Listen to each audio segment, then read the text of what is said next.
ਵਿੱਚ ਆ ਗਿਆ ਇੱਧਰ ਦੇਖ ਇੱਧਰ ਦੇਖ ਇੱਧਰ ਦੇਖ ਮੈਂ ਹੀ ਇੱਧਰ ਤਾਂ ਦੇਖ।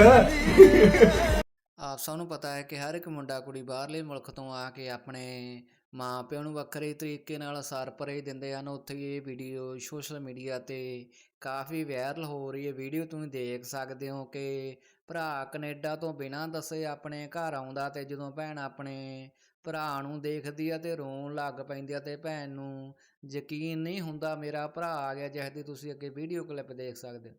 ਇੱਧਰ ਦੇਖ ਇੱਧਰ ਦੇਖ ਇੱਧਰ ਦੇਖ ਮੈਂ ਹੀ ਇੱਧਰ ਤਾਂ ਦੇਖ। ਹੋ ਗਿਆ ਮੈਂ ਹੀ ਆ